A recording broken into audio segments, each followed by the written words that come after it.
That's right. It's been a while. Well, actually, it's just me and Caleb been lazy and we haven't wanted to record anything.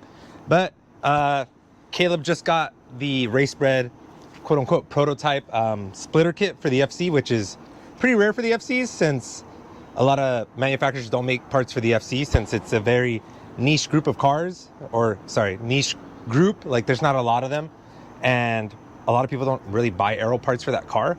So what Caleb and I decided to do on my FC, I have a custom kit through the guidance of William and Alvaro. I kind of set this up for my car, and Hoshik over here, which we've done videos about, this is that actual R&D kit from Racebred. So what we wanted to do on today's video, bring awareness about the product, which is that one, and kind of do a comparison of what I did on my FC to what Caleb did on his FC.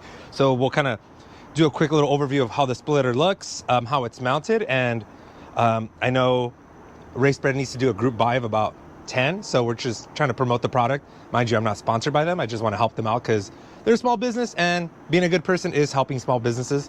So yeah, they need about 10 to get that rolling. Caleb already has the first prototype for those FC track boys. Key Solutions is his quick release. So yeah, we'll just dive into it. We'll start with my FC to show you what I did, and then we'll jump into Caleb's FC to show you how Racebred did their R&D, and then I'll point out some things you probably didn't know about. For example, we both have FC 2000 front ends, or style, whatever you want to call it. Caleb's obviously is a more custom front end. He had a lot of fiberglass work done to it, but there's things that you wouldn't have guessed if you do this front end conversion. So we'll point some of those things out as well. But yeah, we're just making this video to be informative for the community, and also because we've been lazy and we haven't done a video in a while. So enjoy. All right, so first things first, the quick release bracket. On my car, I'm using a modified FD one. So for a while, and they still do, Racebred had a quick release kit for the FD, which is not shocking. People love the FD more than the FC. So I had to modify it, and I have a video on my YouTube. Just because normally there's 3 slots so you can mount this bracket on the FD. But unfortunately, one of them doesn't line up with the top bolt on the FC, which you can see right here in the back. It didn't line up, so I ended up notching it, and I only have 2 bolts holding the bracket towards the chassis itself. Other than that, this is a FC 2000 front end conversion, so we don't have the headlight bucket. So usually you have a lot more junk, and granted, my car is not a car that quote unquote would pass smog, so I don't have a lot of the stuff that's kind of sitting there on the right side of the car. And then same thing with kind of the reservoir for the windshield wipers. So usually you have a lot of that clutter there, but that's kind of the first thing that kind of stands out. Another thing I wanted to point out is how the quick release works. Now we're going to get in here. So if we wanted to remove the actual bracket, there's a little pin that you put in and out, so it allows you to quick release the splitter. So that's kind of how I set it up on my car. So we'll jump over to Caleb's car and show you how we set that up. But that's the first thing we're going to point out. The differences between my custom FD splitter bracket from Racebred, and then we'll show you theirs, and then we'll come back to my FC and show you how I mounted my splitter rods. All right, one of the obvious differences, I don't have these wheel well plastic covers anymore. So luckily, instead of having to spend time taking this off, which are like 10mm bolts, Caleb can actually quick release his front splitter. Not his splitter, well actually both. His front bumper and his splitter, but we're just going to take off the front bumper so we can actually get into the nitty gritty and show you the details. But yeah, right now we can't see a single thing, which is a big difference compared to mine. You can actually just see the whole bracket and the splitter rods over there.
So we got the fender liner out of the way. Let's look at the bracket. So, of course, Racebred provides these really nice brackets. They are physically different than the FD ones. First thing that comes to mind is this groove right here. It's really nice. They made it fit around this brake duct that comes on the OEM FC bumper. And the key difference between what I had to do and what they developed, excuse me, this bolt up here on the FD one, it does not align with the FC chassis. It's like, I'm talking about maybe less than 5 millimeters off, but it won't line up correctly. So what they did is, obviously they made a FC specific quick release bracket to sit against the chassis, and it lines up with all the holes. It's elongated so you can move it up and down depending on your bumper and your splitter needs, so depending on how you're trying to set everything up. But that's the first thing that stood out. This bolts on directly to the FC. It's meant for this chassis, as opposed to my FD one that I cut. It's cut straight on the top, and we only have 2 bolts supporting it.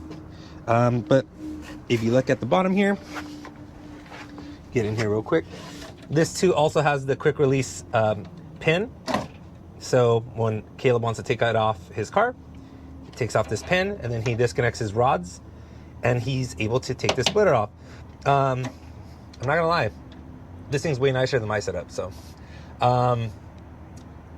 damn, Racebred, why'd I have to go through the growing pains so you guys made something after I finished mine? Anywho, yeah, big noticeable difference, the FD one and the FC one. The FC one, obviously chassis specific, mine cut, and it's only being supported by 2 bolts.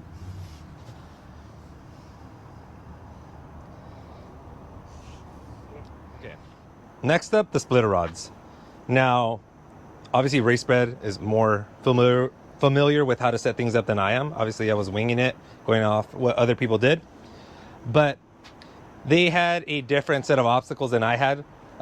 They had to work with the headlight buckets, and then also originally when Caleb took the car to Racebred for development, he didn't have this OEM bash bar. Now it brings up the point that I stated in the beginning of the video, the FC 2000 front end. Normally this doesn't fit. It does require modification, and Caleb was fortunate that Racebred was able to slap it on and modify it so it fit the bumper. But the reason they needed the bash bar is the bash bar actually has some bolts, some threads underneath, and they were able to use that as mounting points for the splitter rods or wires, whatever you want to call it, if you want to be really anal of how to word things.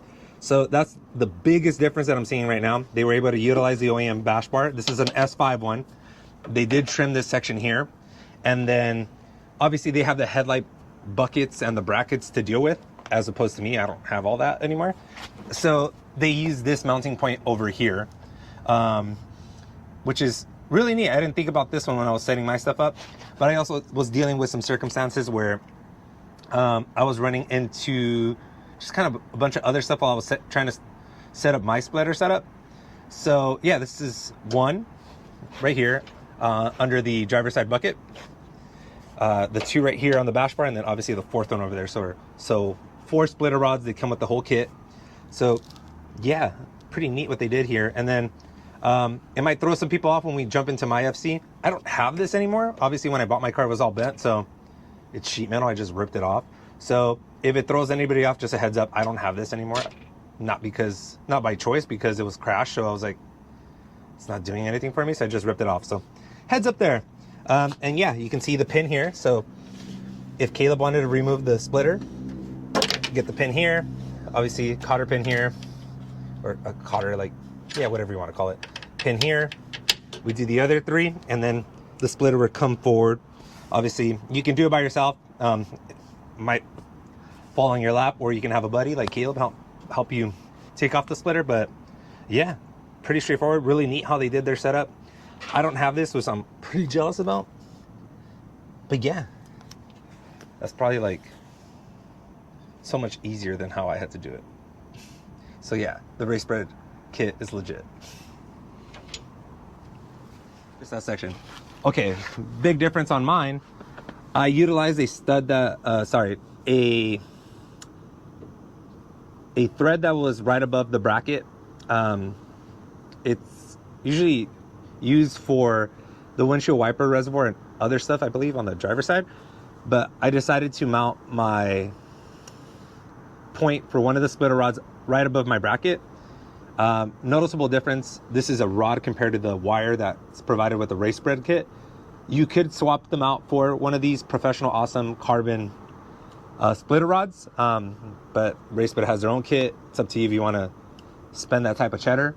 So that's a difference between Caleb's kit and my kit. The rods are different, the mounting locations are different. Granted, I wanted to get the rods away from the front bumper as possible, so this is the solution I came up with. Okay, the front splitter rods. I am not going to waste my time taking off this front bumper because it's not as easy as Caleb's. Trust me, we've done this multiple times and I hate it. But behind here, I had a Street Faction bash bar made. I think they're still in business, but essentially what I had them do is make me a custom one to reduce material, obviously, to make it shorter so it's a lot closer to the car. And from that point, when they shipped it to me, I had my buddy Ed come over and weld some pretty much bungs onto the bash bar itself. And these are my two mounting points for the front splitter rods. And when Caleb and I were doing it, we got a little too close for comfort. As you can see, we were kind of running out of space and we did not want to hit the bumper, nor did we want to hit the Tom Design lip. But we got fortunate enough that everything cleared, and just like Caleb set up, the professional awesome splitter rods, you know, you have to kind of wiggle it, but it comes off, and you want to put it back on, same thing. This one wants to fight me, of course, because I'm on camera. There you go. Put it on. There you go. So the rods are different, obviously, in my mounting locations, but the approach was the same for the front. 2 points. Obviously, Caleb has the OEM bash bar that they modified. I had a custom bash bar made, and then I welded some bungees on it. So that's a key difference between their prototype development splitter kit and my custom setup. All right. Other things I wanted to point out. Obviously, I have some Time Attack friends who are bad influences on me, but they introduced me to Professional Awesome. And if you can see here, these are titanium skid pucks. They're a little on the pricier side, and I've been trying to get Caleb to buy some, but they're really nice. They essentially, depending on if you're on track or hell, even if you're going up a nasty driveway, these make contact first on the floor compared to the splitter, unfortunately. It's something I would recommend. It helps protect your splitter. And then I don't know if you guys follow Global Time Attack or some of those Time Attack dudes that do grid life and so forth. Obviously the Professional Awesome Evil, they have these skid pucks, and every now and then they'll be going through a corner and the cameraman gets these really sick photos of the skid puck making contact with the pavement, and you get these really cool sparks. Obviously it's not by choice that they're trying to make sparks, but you know, the skid puck makes contact with the floor going at speed. So these pucks have kind of worked out. I've kind of gone through some steep driveways. Hell, even my driveway here is a little annoying, and it protects the actual splitter itself from being scraped. And I also have these other skid pucks here that are put on the corners. So they just kind of help protect the splitter itself, and they kind of move it up when it makes contact with the floor. So Professional Awesome makes really cool stuff. And while we're on the topic, let's talk about this damage to my front splitter. I learned the hard way that downforce is downforce. So originally when I set up the splitter, I only had the 2 splitter rods in the back, and Caleb and I drove to Auto Club Speedway, rest in peace, for a 7 stock, and the splitter didn't move. So once I let my buddy Frizz from Lucky 7 Racing drive the car, once he picked up speed, this thing just fell forward. 2 reasons for that. The first one was we didn't have splitter rods in the front supporting the front splitter. So obviously as downforce picked up, it was almost like pushing this down into the floor.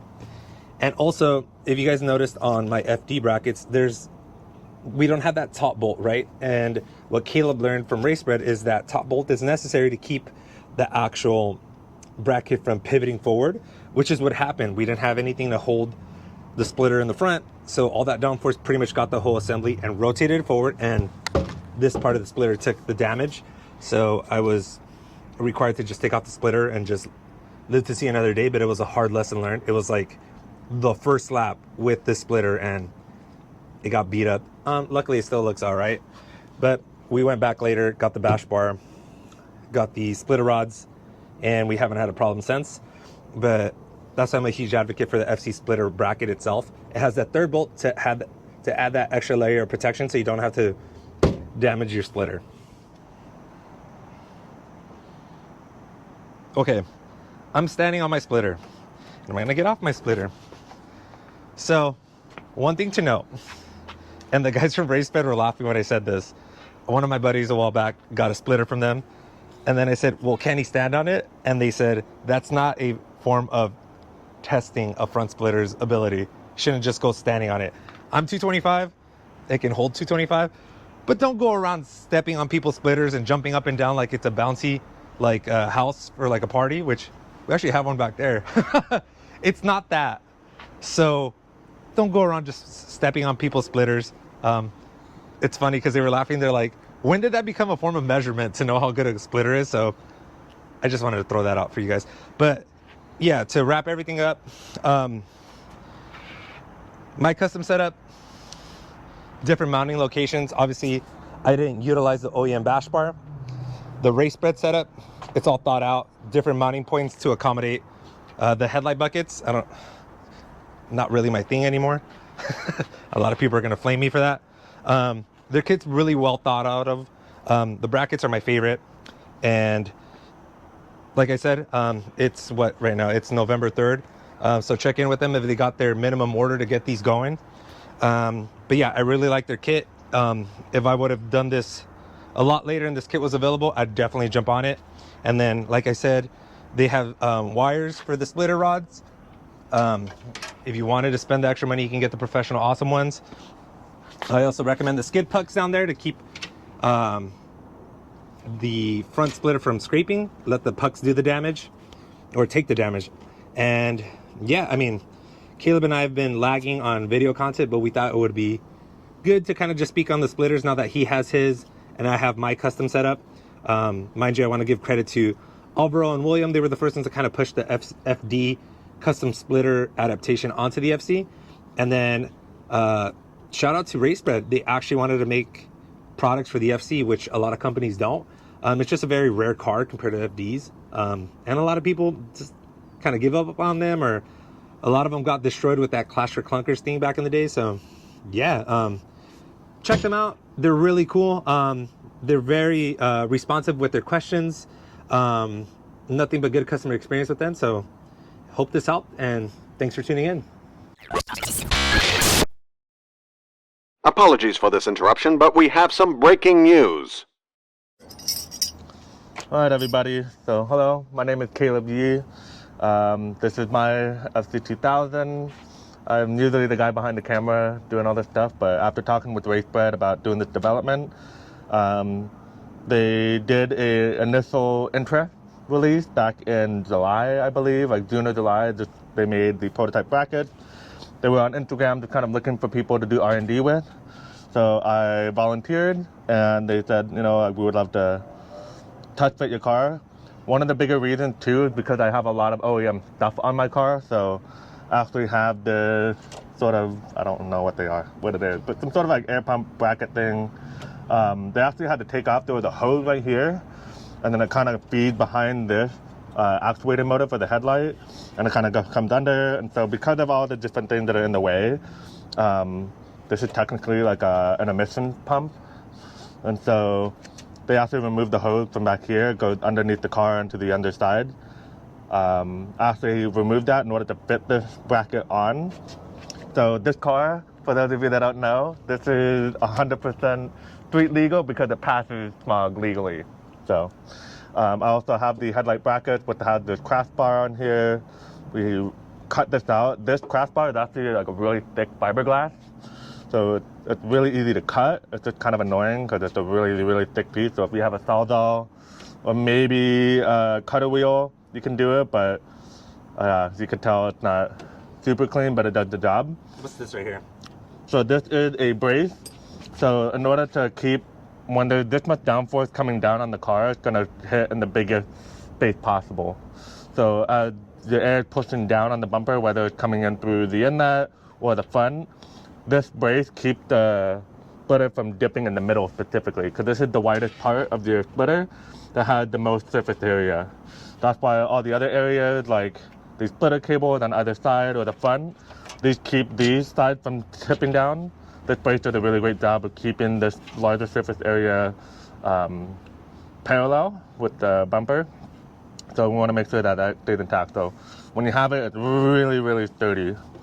Yeah, that's a notable difference that I don't have.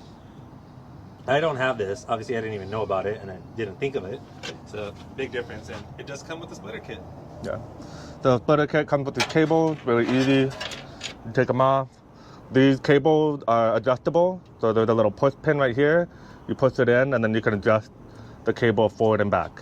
So I usually just orientate it like this to keep it out of the way, and then when you put it on. So before you actually put a bumper on, depending on how you organize the cable, you want to make sure that you can still feed the cable through the bumper in order to make sure the splitter goes on. So Gabe has it in a way where he's able to reach behind the wheel well, because his bumper is not easily removable, and mine is. I mean, you guys saw it was just a couple of bolts, a couple of Zeus turns, my tow hook right here. It's a lot more efficient for me to remove my bumper and remove stuff because I can have access to it. So just be aware of that everybody's bumper setup is different. So yeah, I usually remove this. So when you're taking off the splitter, of course this is the first piece that already came undone, so I took this off.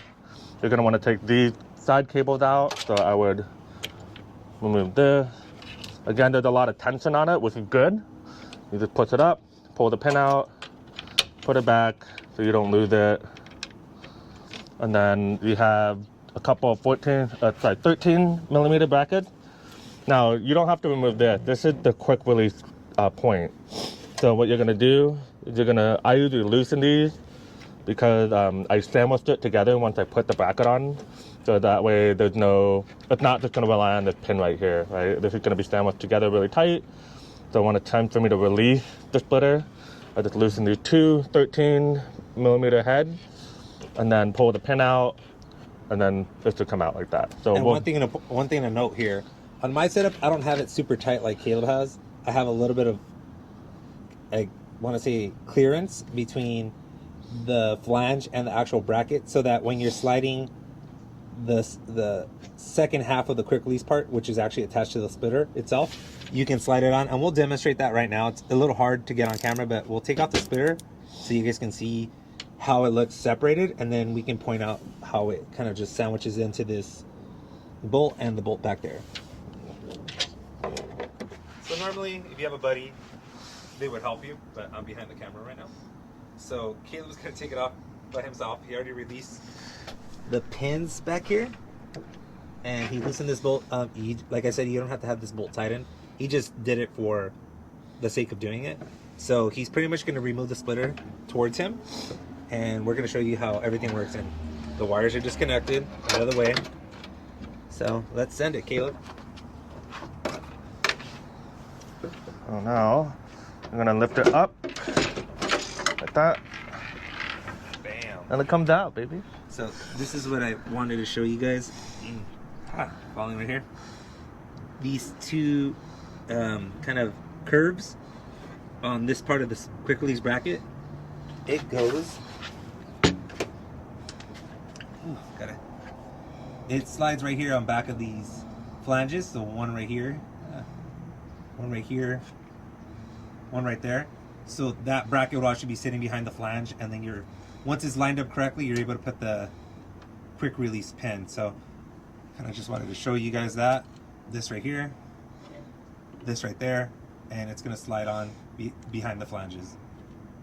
So my lovely model here, holding up my bumper here. But for those of you that are running that FC 2000 bumper, the really important detail, one of the reasons why we had to cut this big piece out of the crossbar for this specific bumper.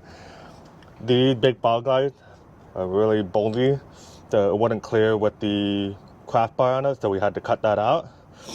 Another thing is, for my splitter rod to fit through, we just cut a slot out here. I didn't mind. You can't really see it unless you really look underneath the bumper. But we cut these slots out here. With Gabe, we actually drilled holes, so it actually fits really nicely aligned with the bung that he mentioned earlier. Other thing too here, that some people tend to cut this for more clearance.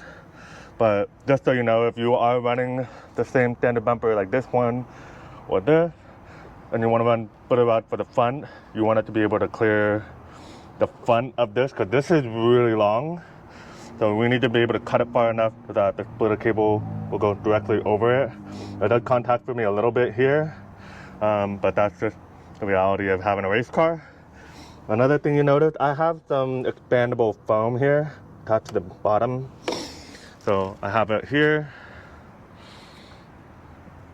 down there. Gabe also has it a little bit over there underneath his bumper. One of the reasons why we have that is so that when you have a splitter on the car, you don't want any air to go underneath the splitter between your bumper and the surface itself. You want to block that off. Racebred actually sells a universal splitter dam kit. Which I need. Yeah, which Gabe absolutely needs. That way you can eliminate the idea of having to put expandable foam. It does make it a little bit harder for me to put the bumper back on because of the thickness of the foam. But once you do that, it really just focuses on putting all the air through here on the surface of the splitter, and then also of course, feeding it into your radiator and air oil cooler. We do recommend, if you do have it, having an Aero panel right here. Just make sure that you're feeding more air directly into the oil cooler and the radiator. Gabe had the LRB one. I still have my OEM one, which we made to fit. And that way, anything that comes through the opening is going to feed directly where it needs to cool. And then the splitter is also only putting down force here on the surface of the front in order to create the stability that you need. Perfect. Anything else? That's it, man. Okay, so now I gotta just put the bumper back on, pretty quick and easy, and we will wrap it up. Yeah, and if you guys have any questions, leave them in the comments. We'll try to answer them to the best of our knowledge, or worst case scenario, if it's a very detailed question, or obviously there's different sizes for the splitter blade itself. You guys can ask Racebred because it's their product and they know better than I do. But, you know, really friendly guys, very communicative. And yeah, you know, hope this helps people who were kind of on the fence of getting a splitter for their FC. They actually look really, really, really cool when you have them on the car. I know, obviously, we have FC 2000 front ends, so I don't know much about how it would fit up on the S4 and S5 front ends or some of those like drifter style front bumpers. But I'm sure they're willing to work with you and kind of show you pictures of what they did, and hopefully you guys can find a solution for what you need. So yeah, thanks for tuning in.